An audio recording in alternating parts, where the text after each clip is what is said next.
وہ نام نہیں آتا. اچھا نام ویسے کوئی کھانے اچھے لگے لیکن آپ کو ہاں مزے.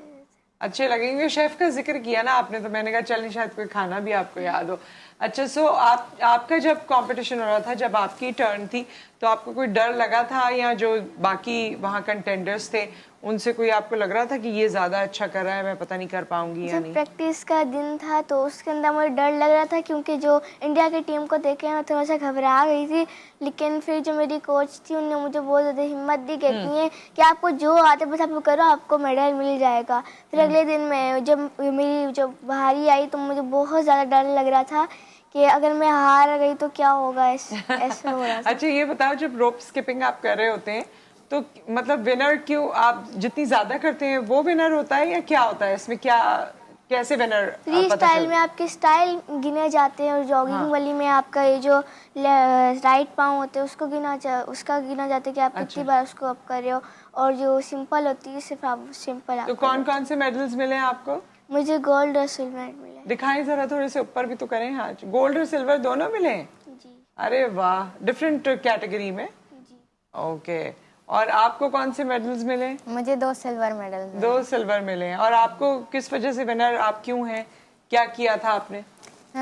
ایک سلور میڈل مجھے فری اسٹائل میں ملا تھا, اور ایک سلور مجھے جاگنگ میں ملا تھا, اسپیڈ اسپرنٹ میں. اچھا. اور اس میں جو ہے باقی کون سے ممالک کے لوگوں نے جیتے میڈلز زیادہ؟ 7 کنٹریز تھی, ان میں سے کچھ کے پاس نہیں تھا لیکن ساروں کے پاس تھا. اچھا, ساروں نے جیتا تھا. سب نے بچوں نے اچھا پرفارم کیا اس میں.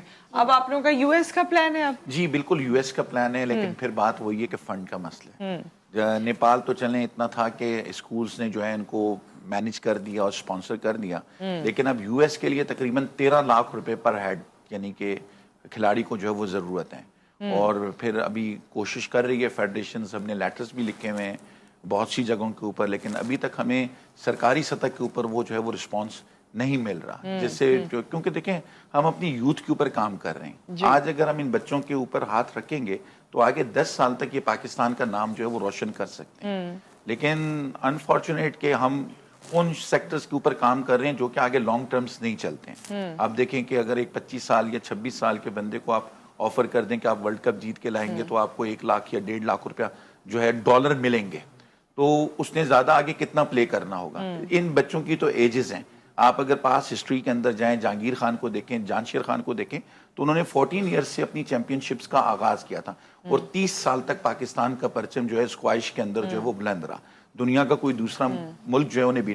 آج یہ بچی اگر 10 سال کی ہیں, یہ بچیاں اگر 14 سال کی ہیں, تو ان کے پاس ابھی تقریباً 6 سے 8 سال اور کھیلنے کے مواقع موجود ہیں.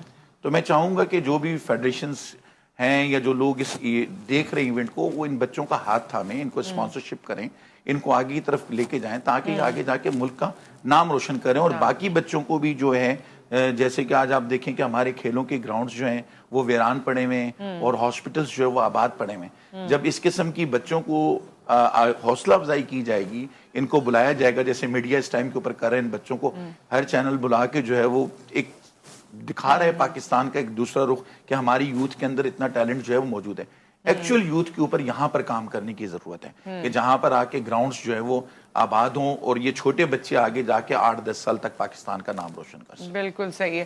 اچھا آپ لوگوں کا دل چاہ رہا ہے کہ اب جی ہم یو ایس جائیں اور وہاں جا کے ہم یہ مقابلہ کریں؟ جی ہاں. اچھا مجھے لگتا ہے ان سے ذرا زیادہ دوران سفر بھی زیادہ اس نے تمہیں کمپنی دی ہے نا؟ کس نے؟ اس نے, مطلب تھوڑی بات چیت یہی زیادہ کرتی رہی نا, محاورہ کرتی رہی آپ کے ساتھ؟ جی بس دونوں باتیں کرتے رہے. اور بھی تھی گرلز یا آپ ہی لوگ تھیں؟ جی ایک کوچ تھی ہماری, اور ایک دوسرا بوائے تھا. اچھا, کیونکہ 5 کلاس میں اور ایک 8 کلاس میں تو وہ ڈفرینس تو ہے, لیکن سفر میں مجھے لگتا ہے آپ لوگوں کی یہ جرنی میں دوستی ہو گئی.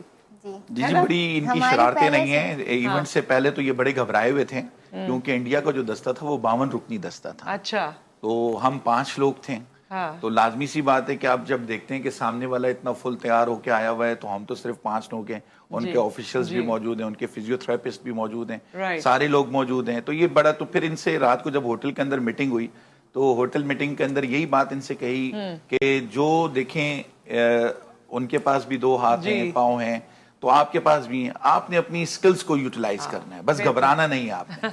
تو پھر انہوں نے دوسرے دن کے جو ان کا وہ تھا نروس بریک ڈاؤن, دوسرے دن ماشاءاللہ انہوں نے, اور جب یہ اپنا کر چکی ہیں سارا ایونٹ, تو اس کے بعد ایسے لگ رہا تھا کہ یہ کراچی کی کسی گلیوں کے اندر کھیل رہے ہیں نیپالی بچوں کے ساتھ.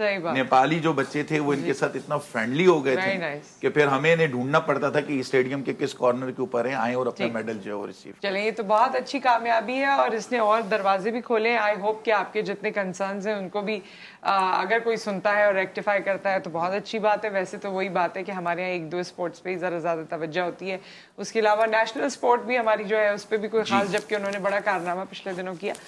خیر, سو تھینک یو سو مچ ونیشا اور مابرا, آپ دونوں یہاں موجود رہیں, اور بہت بہت آپ کو مبارک ہو, آپ کی فیملیز کو مبارک ہو, اور اللہ کرے آگے بھی آپ اسی طرح ترقی حاصل کریں. اینڈ تھینک یو سو مچ. اور آپ نے جو کاوش اور یہ